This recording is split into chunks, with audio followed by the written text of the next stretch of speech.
Hello everyone. Today we are going to discuss about random access to files of records, part of programming in C course.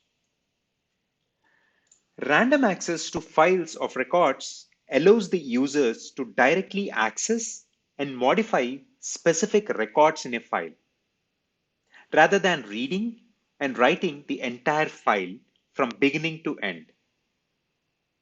This is useful for large files where it is not efficient to read and write the entire file for each modification. Below is an example. Consider a file employee.dat containing records of employees with the following structure. To perform random access on the file, you can use the fseek function.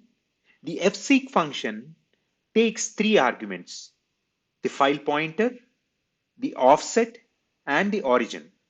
The origin specifies the starting point of the offset. Here is an example of how you could update the salary of an employee with the ID 100.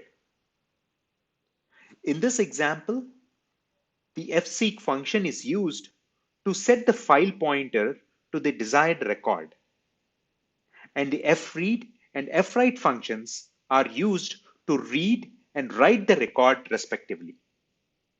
Hope this was helpful. Thank you for watching.